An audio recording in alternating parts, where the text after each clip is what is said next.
Before you start complaining, see this? What about the date? And this? Also, look at this. It's kinda cool. So, am I going to make a best of the year list in March? March? Yes, but these are not your typical picks. You probably haven't even heard of most of my choices. I have a very niche taste, so if you aren't afraid of broadening your horizons, join me. This is something different, something more deep. I love Breaking Bad.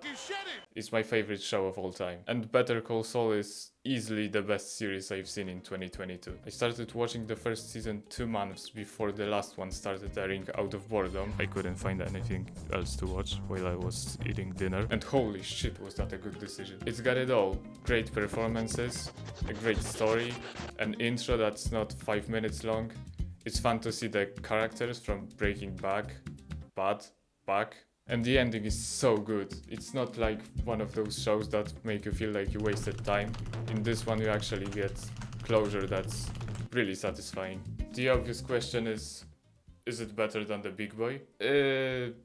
I don't know. It's hard to tell because Breaking Bad is such a classic and it's been out for many years, so you had quite some time to rewatch it and think about how good it is. I'd say the first 2 seasons of Better Call Saul are slower when compared to their counterparts in Breaking Bad, but the rest is on par or even better. Also, BCS didn't win an Emmy if you care about these things, but come on, it lost to Succession.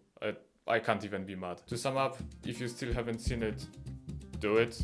Don't be dumb like me. Even the Yellow Mexico is back. I mean, I knew I was stupid. I thought that Puss in Boots, the character, is French. But I was sure that Better Call Saul is a comedy series, like the one with a laughing track. Don't ask me why.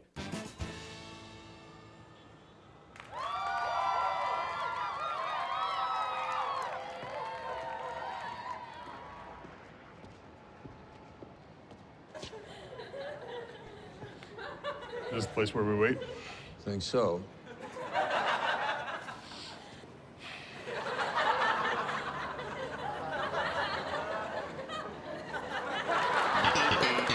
You can imagine how shocking watching that first episode was for me though.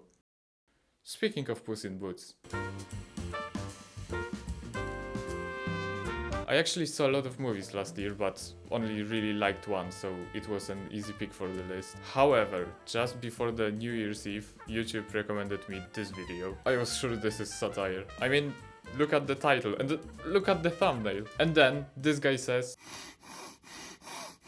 before the video begins, I cannot stress enough that you guys need to go watch this movie and support it. Give it your time, give it your money. After 20 seconds of watching the video, I look at the comments and went, alright, is this another Morbius?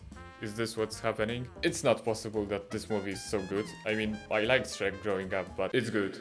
I'm no movie critic, so I'm not going to start talking about stylized animation and alternating frame rates during the fights. What I'm going to say is this. The movie looks amazing, has an interesting and weirdly deep story about appreciating life as well as original world and characters you expect from a good DreamWorks franchise. I didn't like all of them though. Also, I found a couple of things to be exaggerated and some jokes didn't land for me, but then I thought, what is it, some kind of a kids movie? Yep. That's why my favorite movie was in fact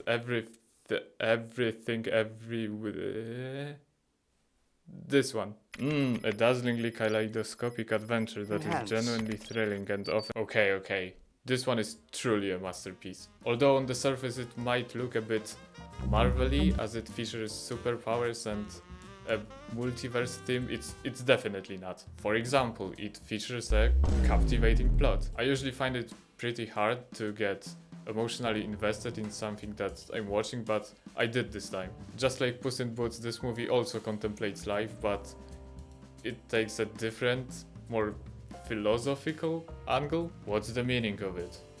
Is it pointless?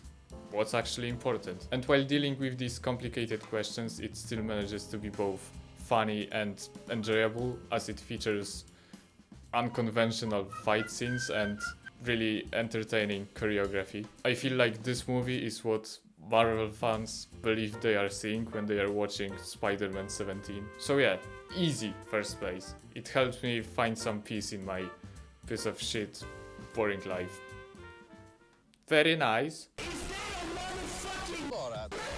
And if you are still on the fence about seeing it, there is a 5-minute scene between two stones being stones that's somehow more touching than a Polish priest. There is a fight over access to a butt plug. What else? Fans of winners will be pleased. It includes sucking. Come on, man.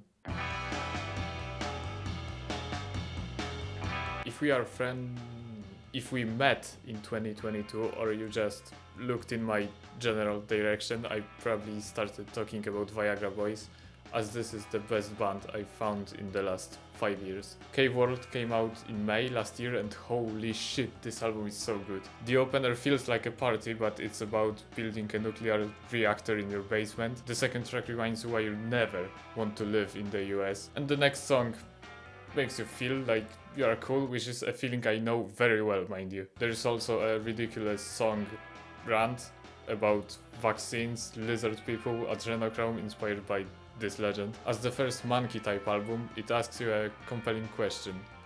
Were we better off living in the trees? I mean, there was no mass murder, no mass paranoia. We had amazing short-time memory, although Vsauce viewers already knew that. I've been listening to it non-stop since and I mean it. Look at these numbers. Yes, there are like 15 people using Apple Music, but come on, that's pretty impressive. And obsessive. Also, I just noticed the deluxe version of this album came out a couple of weeks ago with 4 new songs and yeah, I probably need some help with finding tickets. God damn it, every single show in Europe is sold out and I missed them when they were in Poland because I had a stupid interview and I didn't even get the internship. If there is one thing you should really check out, it's this album. Just turn off this shitty video and play Ain't No Thief. Treat yourself. I'm one of those annoying people that don't believe in perfect things, but this is as close as it gets for me. I'd give it a strong 9.9 repeating out of 10. Wink wink. Chan. Position, wait, I need to check Ticketmaster. Damn, they sound so good live. Listen man, I know Elden Ring came out this year. I've heard about God of War Ragnarok, but I hope we understand each other. One game, however, ran on my laptop. I didn't want to diminish it by saying that it's a good game. You walk, the character shoots. It's easy, simple, fun. It's also got roguelite elements, so there are synergies between weapons that will do things to your PC that would break the Geneva Conventions. Although it only costs $5, everyone that I know who bought it spent at least 10 hours playing it, so the price to entertainment ratio is pretty good. My playtime is at 60 hours, but the dev constantly releases updates, so I often find myself playing it to check out the new stuff and get the achievements. It's also one of those games that you can fire up while listening to music or a podcast, kinda like The Binding of Isaac or Risk of Rain, which I really like. $5, just don't buy that pack of Lay's once and you're good. You could skip a couple of them, to be honest. God damn it. Every single time. My name is Jeff. A lot of specials came out this year, and not only on Netflix, but also on YouTube. There is only one person that made me laugh really hard on multiple occasions though. 46th President of the US of A, baby. Joseph Robinette Biden Jr. Chocolate chip. It was funny when he fell off a bike, it was funny when he got lost in a garden, and it was really funny when he said, End of quote. Repeat the line. Women are not without electoral and or political or maybe precise. I don't think I've got anything else to add really. He's just a silly old guy. Thank God he doesn't have the nuclear code. I don't really watch any small YouTubers, so I can't recommend any, but in the global scale, isn't Super Mega a small channel? Sounds dumb, but I know that this isn't some underground peak, but I found the boys at the end of 2021 and I do enjoy the videos. They are doing this innovative thing called not watching TikToks over and over again, which is, it's pretty interesting. Also, I'd say the Funny Brothers cast is the best YouTuber podcast. Yeah, it's funny, no one has an annoying voice or something stuck in their throat. There are video chapters for ad breaks, but what else do you want? So if you haven't heard of Super Mega and watching two straight friends having fun sounds compelling to you, make sure to check them out. So dumb. So stupid. Okay, these were the best things of 2022. This list is military grade and approved by the government of every European country. I'm sorry it took so long, but it's quite difficult to reach a consensus in such a large group.